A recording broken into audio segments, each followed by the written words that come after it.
So with the thermal label printing, we're labeling products, we're labeling containers.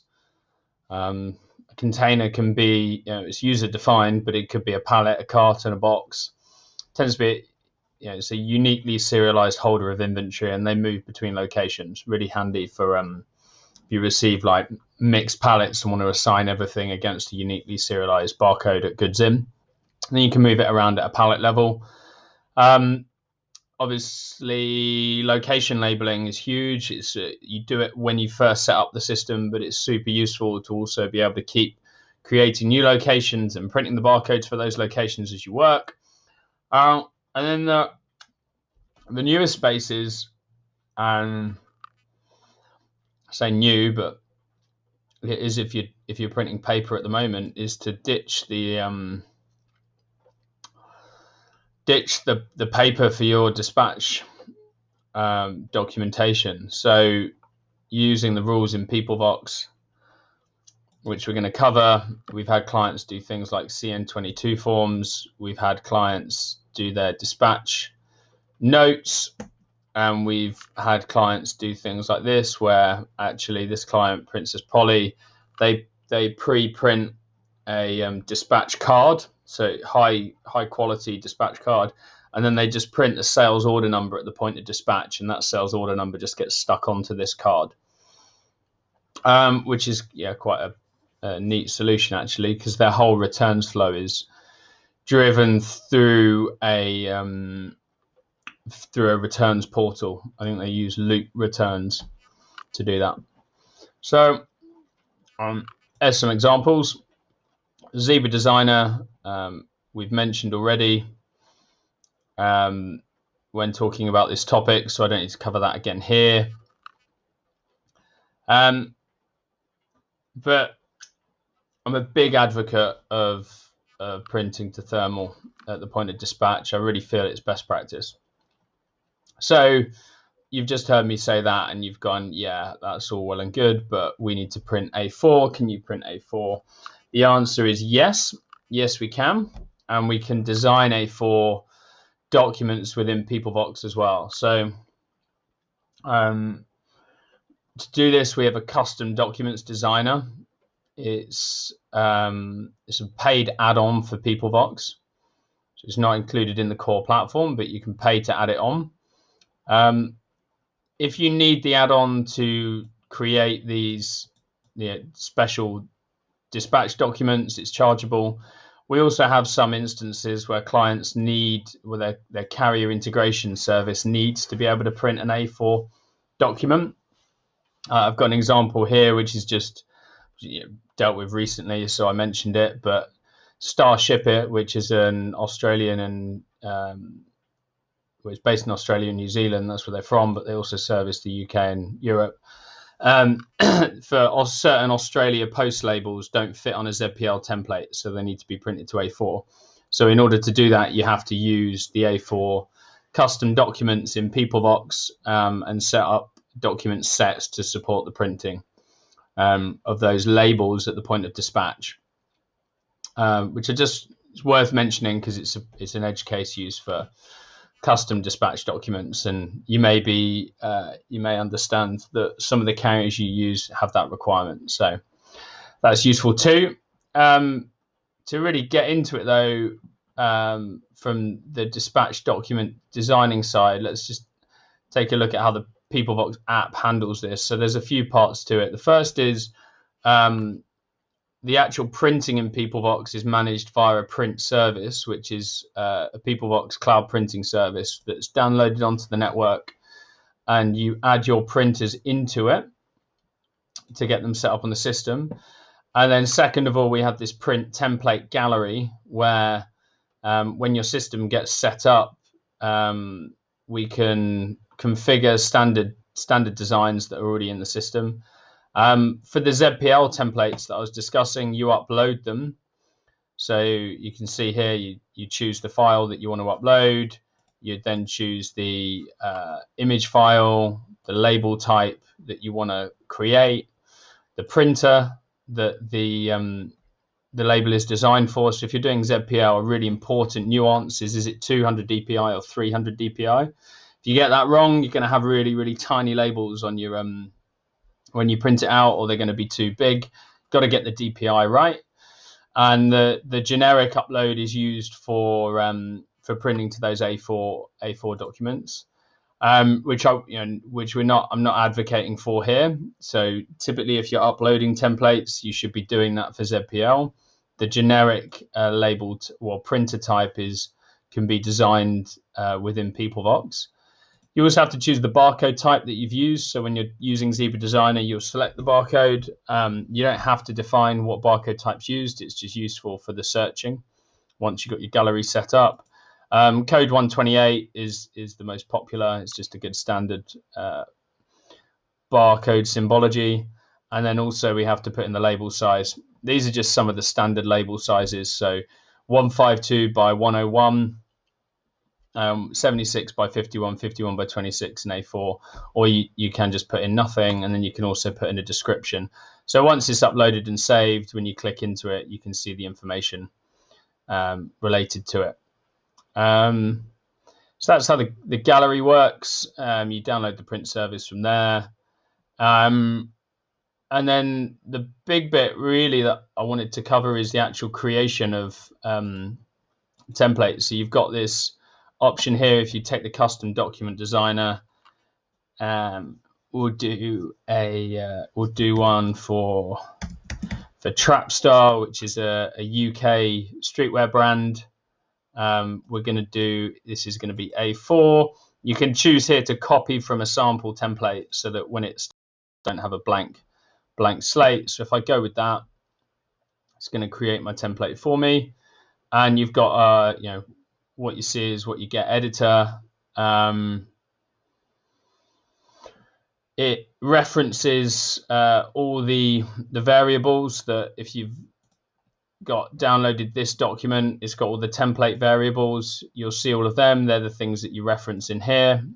This core template in here has got a lot of what you'll need to create your template, and using this is it's not particularly complex. For example, I'll just take out the Peoplevox logo there.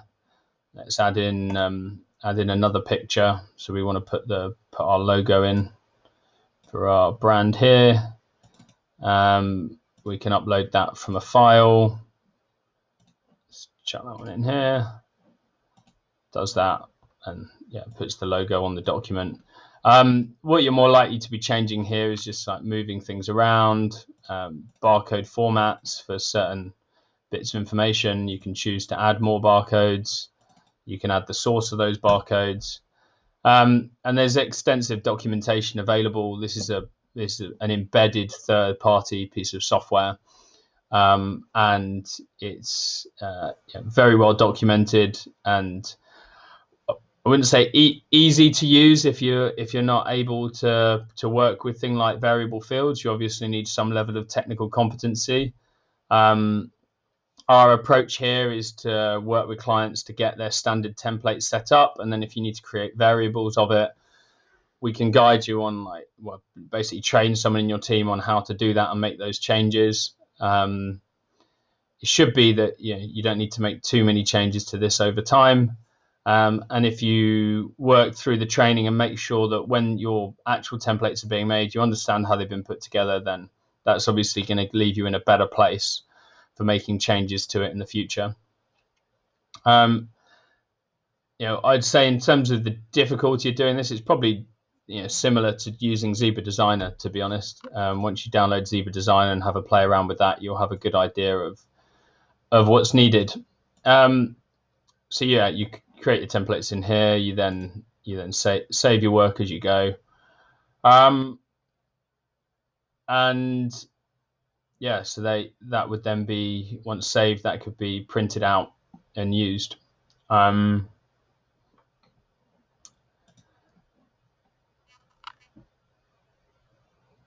There is a bit of best practice that is worth keeping in mind related to printing of dispatch documentation. I've mentioned it a few times. Let's avoid A4 printers and inkjet wherever we can. to save that paper. If we need to do it, then fine. I've just shown you that we've got a good solution for designing the templates and printing. I think the big thing that PeopleVox enables, particularly for the dispatch flow, is we're moving all of the documentation printing from the point of like the pre-pick. So you're not pre-printing lots of documentation. We're actually doing it at the point of dispatch on demand. And this means that the documents that we print are always going to be in the perfect condition. You've got options around only printing what's actually being picked.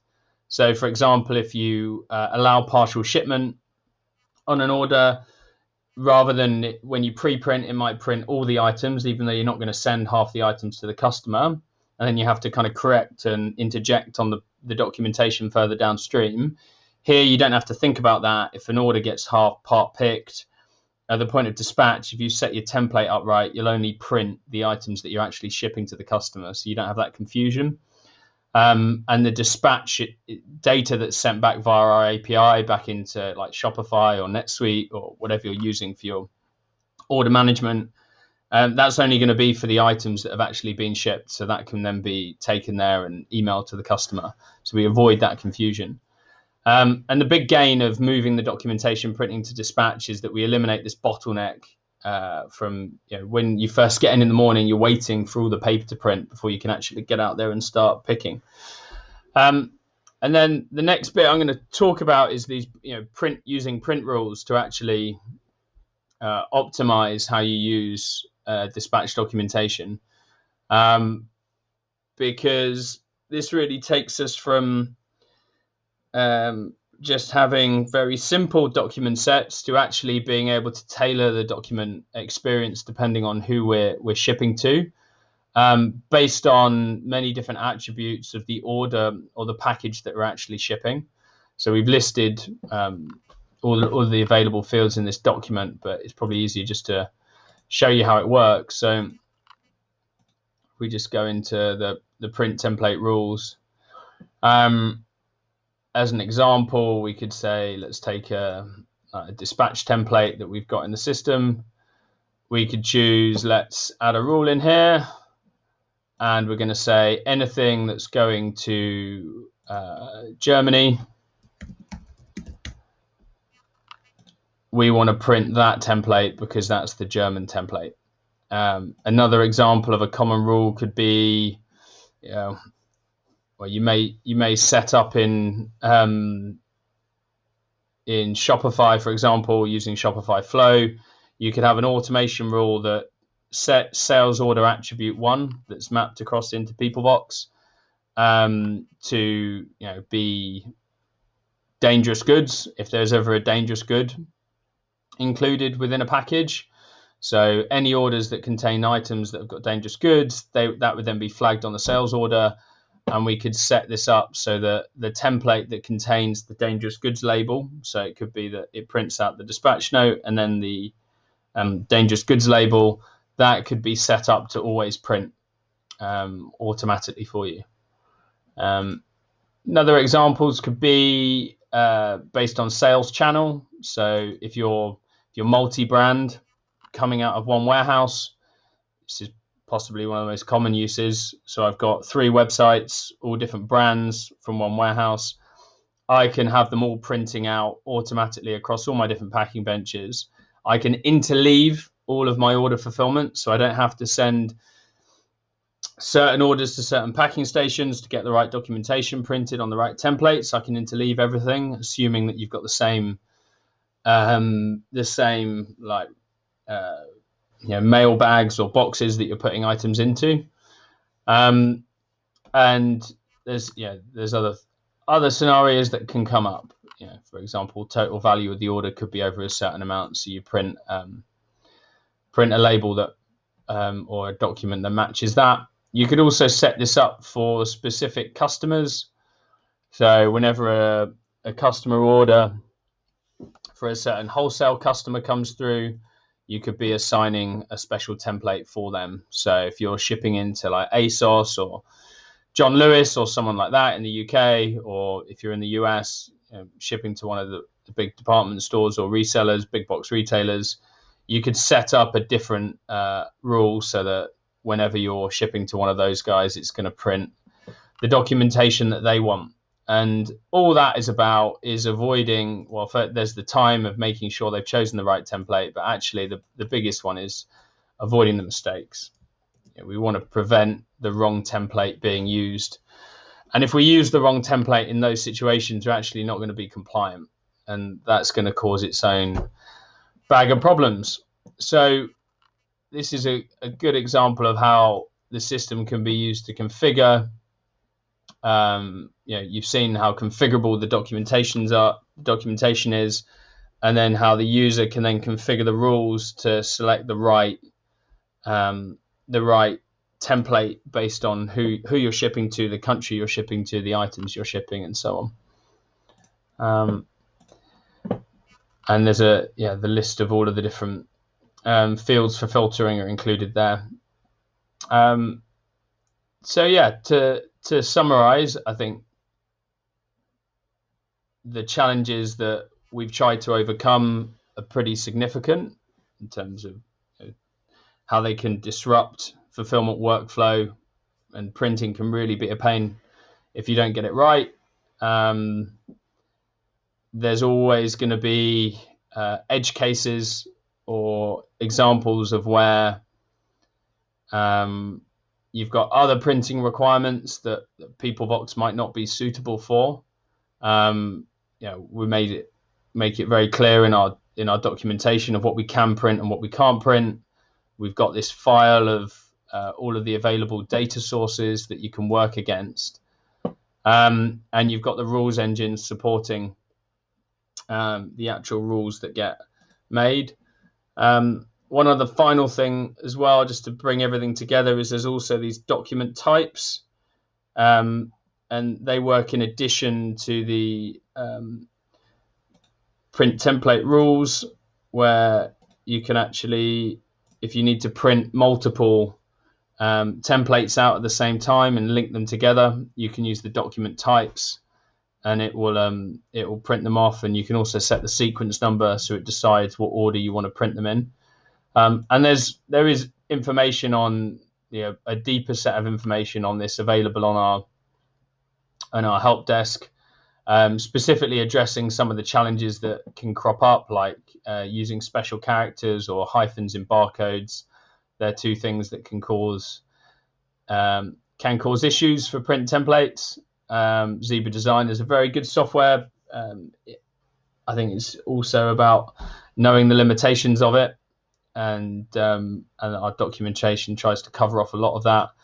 And also, when you're going through the implementation with Peoplevox, you have our team working alongside you, and really the print templates and getting all of this stuff right is an area that we try and lend our technical capability to, because it's unlikely that you've had any experience of doing this in the past, whereas we've done it many times over, so it can make it much easier.